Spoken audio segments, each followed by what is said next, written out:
1월 30일 오스왈드 챔버스의 주님은 나의 최고봉을 나누겠습니다. 제목은 순종의 딜레마입니다. 사무엘이 그 이상을 엘리에게 알게 하기를 두려워하더니 하나님은 깜짝 놀랄 만한 방법으로 말씀하지 않으십니다. 오해하기 쉬운 방법으로 말씀하십니다. 그래서 우리는 이 음성이 정말로 하나님의 음성인가 하고 의아해 합니다. 이사야 선지자는 하나님께서 자신에게 강한 손으로 말씀하셨다고 말합니다. 곧 섭리를 통하여 강권하셨다는 뜻입니다. 우리의 인생을 만지시는 분은 다름 아닌 말씀하시는 하나님 그분이십니다. 당신은 발생하는 상황을 우연으로 봅니까? 아니면 그 상황에서 하나님의 손길을 분별합니까? 네, 이것도 참 깊은 내용이죠. 네, 그리스도인 삶에는 우연이 없죠. 근데 영적으로 둔탁한 사람들은 모든 게 우연이에요. 하나님의 메시지를 받지 못해요. 그래서 계속 저주를 반복해요. 실수를 반복하고. 왜냐면 그 사람의 문법이 망할 문법인데 새로 안 배우는데 어떻게 살아날 문법으로 가겠습니까? 노력해서 되는 게 아니에요. 문법 자체가 망할 문법이에요. 그래서 하나님이 그것들을 오히려 놔두시기도 하는 거죠. 그게 깨져야 안 되는 줄을 아니까.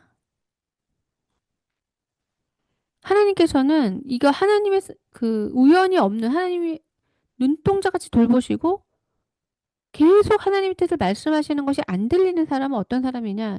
자기 뜻으로 충만한 사람이에요. 자기 뜻에 충만한 사람은 하나님의 음성을 들을 필요가 전혀 없죠. 어차피 듣지도 않을 거고 행하지도 않을 거고 자기가 원하는 삶을 살 건데 그런 사람한테 들릴 리가 없죠. 근데 지금 여기를 보시면 제가 어떤 목사님을 생각하면서 엘리 대제사장이라고 생각했거든요. 엘리가 사무엘에게 말한 내용은 상당히 신학적으로 맞는 말이었어요. 근데 이 사람이 둔탁해진 거죠.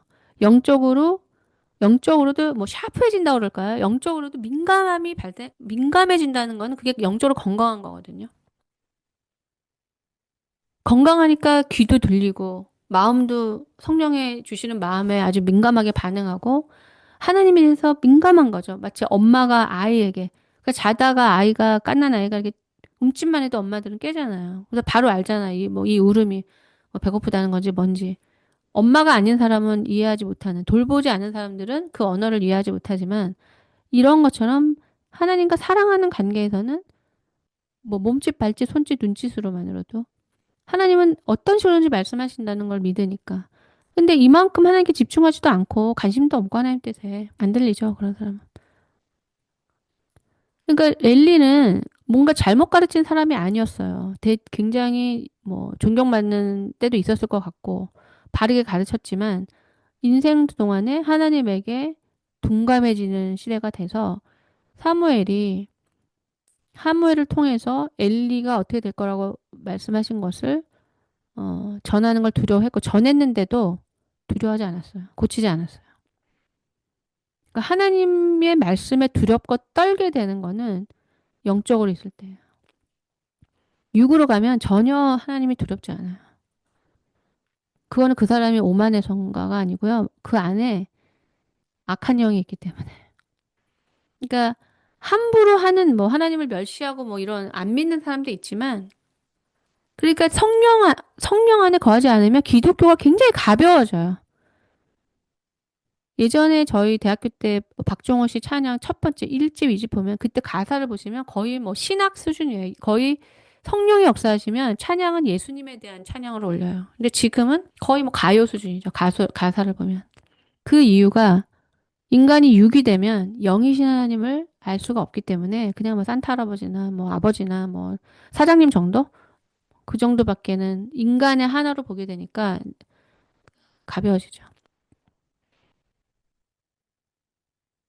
네, 죄로 인해서 정신이 혼미해가지고 뭔가 실을 잘 깨지도 못하고 하나님 말씀하셔도 뭐 놀래지도 않고 예. 이 민감함과 민첩함은 영적인 삶으로 가야지만 되고 사실 제가 메시지 전하는 자로서 그거를 잃지 않기 위해서 굉장히 제가 절제될 수밖에 없어요. 제가 많이 에너지를 다른 데 쓰고 하나님과의 시간을 많이 보내지 못하면 메시지가 둔탁해져요. 그러니까 그 메시지를 아주 샤프하게 전하기 위해서 저도 여기에 집중되고 있는 거죠. 주님 말씀하소서라고 말하는 습관을 길러보십시오. 그러면 인생은 하나님과의 사랑의 연주곡이 될 것입니다. 어려운 일이 닥칠 때마다 주님 말씀하소서라고 말하십시오. 그리고 주의 음성을 듣는 시간을 만드십시오. 경책은 징계만을 위한 수단이 아니라 그 이상을 의미합니다. 즉, 경책은 우리로 하여금 주님 말씀하소서라고 고백하는 자리로 인도합니다. 하나님께서 당신에게 말씀하신 때가 언제였는지 기억해 보십시오. 주님께서 무엇을 말씀하셨는지 잊으셨나요? 누가복음 11장 13절이었는지 아니면 데살로니가 전서 5장 23절이었는지 헷갈리나요? 주의 음성을 들으면서 우리의 귀는 예리하여집니다. 그리고 예수님처럼 하나님의 음성을 항상 들을 수 있게 됩니다. 네, 이런 말씀을 들으시면 보통의 분들은 또 여기부터 시작해요. 주님 말씀하십시오. 저 듣겠습니다. 아, 이거 배웠다. 이렇게 해야지. 주인의 음성을 들어야지. 근데 이런 모든 말씀이 실행이 되려면 회개가 우선돼야 돼요. 하나님 앞에서는 해결되지 않은 문제를 방치하시면 그 다음은 절대 안 돼요. 그렇기 때문에 그 회개에 합당한 열매가 없이는 하나님이 우리의 진정성을 볼 수가 없는 거예요. 이런 식으로 하시기 때문에 하나님과 관계가 안 풀리는 거예요. 왜냐하면 하나님은 모든 불의를 당하는 자의 대상이 되세요. 우리가 행하는 모든 죄는 어떤 사람한테 행하는 거지만 그게 다 하나님한테 행하는 거라는 게 신앙이에요. 왜냐하면 하나님은 의로운 분이기 때문에. 그래서 하나님이 지극히 작은 자에게 하는 게 나한테 하는 거라는 거예요. 니네가 지극히 작은 자를 함부로 여기고 무시할 때 그게 나한테 엄청 고통이 되는 거고 나는 그 자를 100% 공감하는 겸손하고 사랑의 존재이기 때문에 네가 나한테 하는 거랑 똑같다는 거예요. 또 어떤 분이 누구한테 돈을 뭐 5천만 원을 빌렸어요. 우리 집사님 중에. 근데 뭐 어떻게 갚지 못하게 됐어요. 잊어버렸어요. 급해가지고 전세금인지 뭐 누가 사고가 나가지고 10년 전에. 근데 제대로 처리하지 않고 잊었어요. 그러고 나중에 와가지고 이제 또 웃으면서 어, 오랜만이야 하면서 차 한잔 하자. 내가 살게. 이렇게 하면은 해결된 거냐고요. 그분이 하나님을 믿는 사람이라면 뭔가 막혀 있는 거를 느껴야 돼요. 근데 뭐 때문에 막히는지를 모르겠어요. 나는 지금 신앙생활 잘하는데 왜 하나님과 기도가 안 되지? 본인이 더듬어서 그 막혀 있는 이유를 찾으셔야 돼요. 자기가 잊어버렸어요. 그 5천만 원을 빌려갔다는 사실을. 그래서 전혀 생각을 못 하겠어요. 뭐 때문인지. 기도해가지고 찾아내셔야 돼요. 이런 문제들을 방치해 놓으시고는 지금 이런 문제 하나도 안 돼요. 그래서 회개가 가장 중요한 거예요. 하나님 앞에 합당한 회개를 하시면 이런 거는 아주 쉬워요. 하나님은 주시고 싶어 하시기 때문에. 근데 이 불이한 상황들을 꼭뭐 내가 칼로 찔러서 누굴 죽이거나 뭐 음주운전으로 누군가를 뭐 쳐가지고 이런 도드라지는 죄가 아니라 알지 못하거나 뭐 어쩔 수 없거나 뭐 미처 몰랐거나 하는 이런 것들이 핑계가 안 돼요. 미처 모르셨으면 아셔야 돼요. 지금.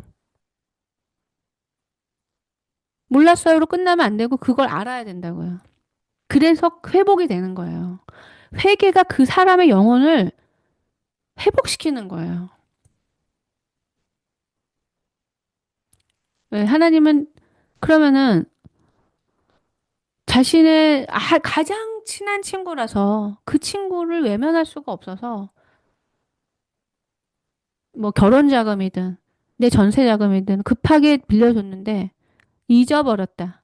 빌린 거를. 아니면 어쩌다 보니까 그냥 뭐 다른 거 하다 보니까 잊었다라고 하는 것 자체가 엄청난 말이 안 되는 거죠. 그렇게 큰 돈을 빌려놓고선도 잊어버렸다는 거는 말이 안 되죠. 근데 그 사람이 와가지고 나중에 차 한 잔 내가 살게 하면은 그게 타는 겁니까? 차 한 잔을 사주는 거냐고요. 이 사람은 그 돈 있으면 내 돈이나 갚어. 그러니까 이런 요소들을 우리 인생에서 남겨두는 한 하나님의 복을 못 받는 거예요. 교회 가서 헌금하고 헌신하고 뭘 하기 이전에 누군가 나를 위해 나에게 애통하고 누군가 나 때문에 힘들어하는 것들을 그 묶인 걸 풀어야 돼요. 꼭 그렇게 해야 되나도 생각해 본 적이 있어요. 제가. 근데 해야 돼요. 왜냐면 그런 행위가 왜 죄를 짓지 말아야 되는지, 이게 얼만큼의 대가를 치르는지를 배우게 해요, 우리에게. 안 그러면 똑같이 해요. 시간 늦는 사람은 항상 늦고요. 돈 빌리는 사람은 항상 빌려요. 저는 시간 늦어본 적도 없고 돈을 빌려본 적도 거의 없어요. 돈 안 빌려요. 어차피 돈을 뭐하러 빌려서까지 씁니까? 없으면 안 쓰면 되지. 그러니까 사람이 안 바뀐다는 거예요.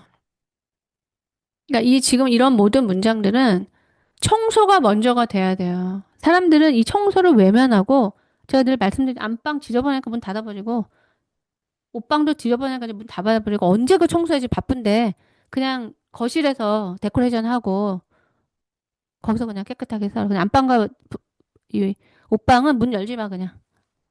이렇게 하시면 안 돼요. 왜냐면 우리 영혼에 부패가 진행돼요. 죄가 있으면.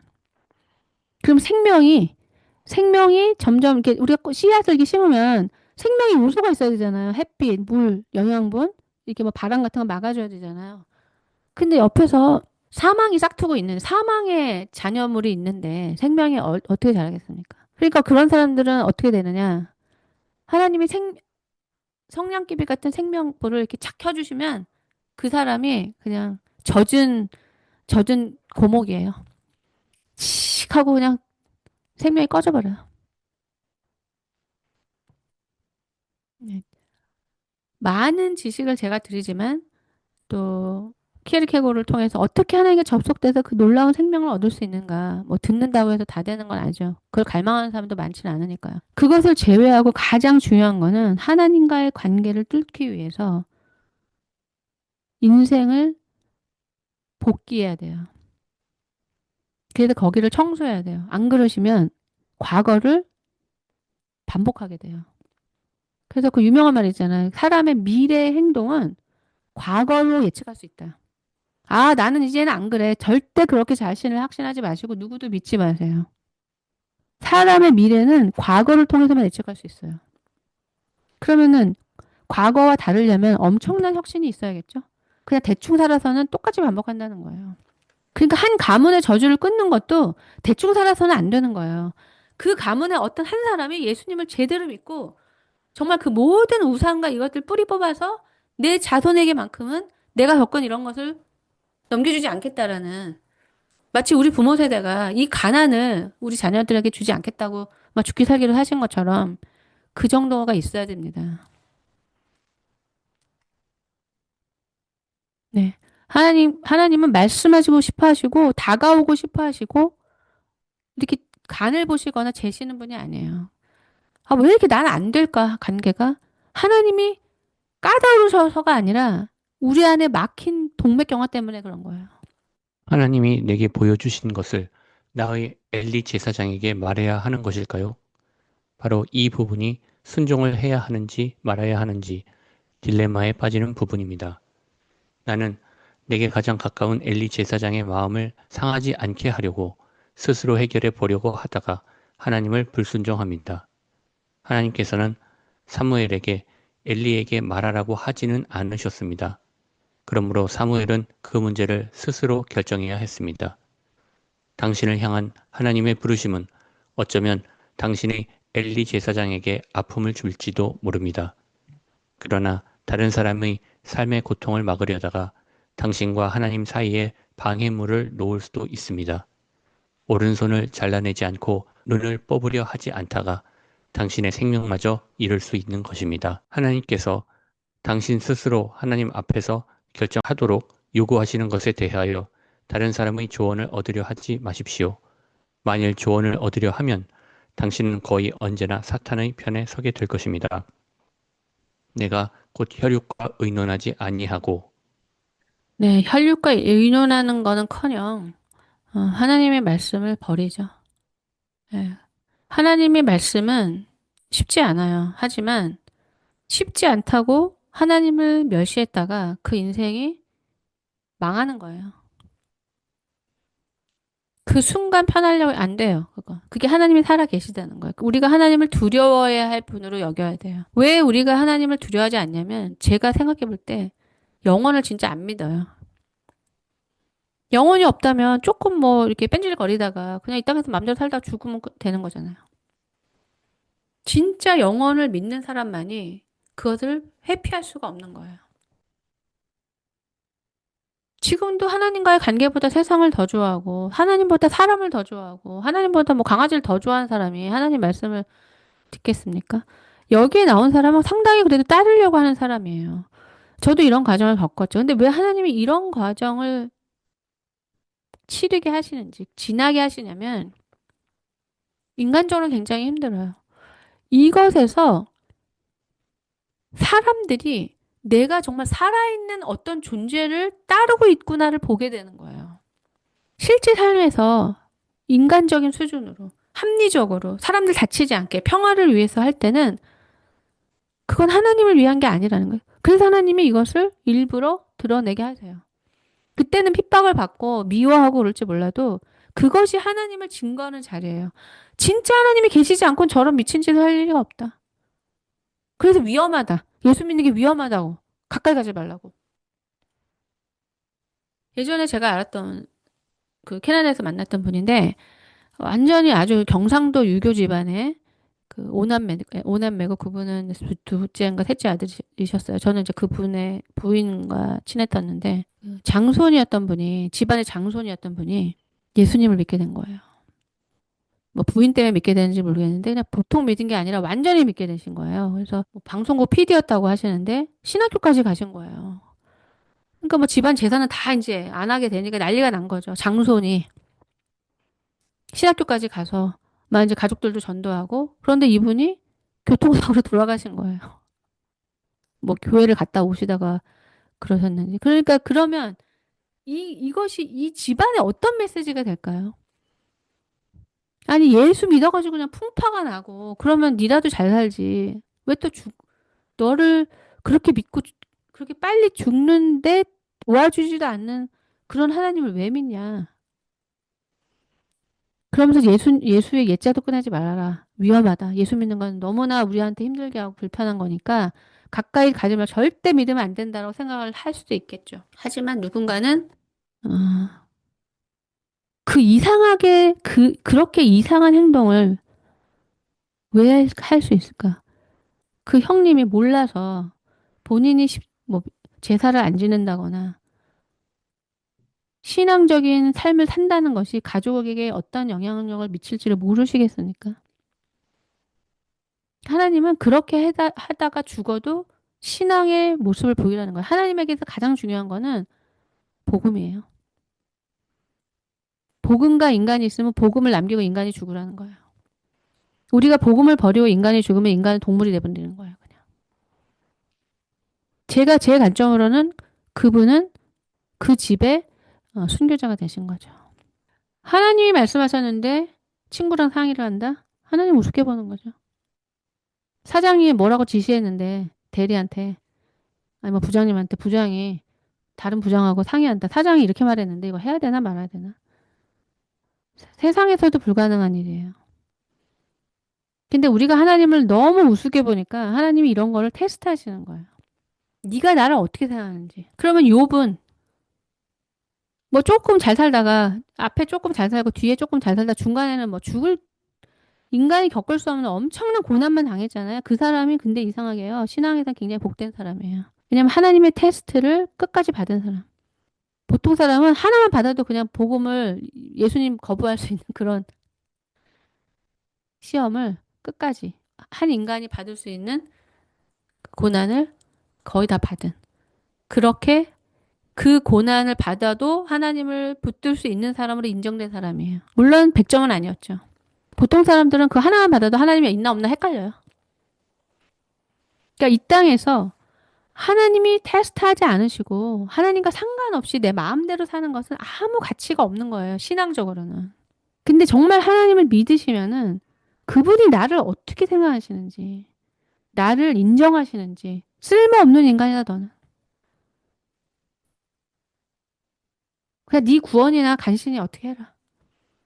하나님을 속상하게 만들고 광야의 이스라엘 백성들처럼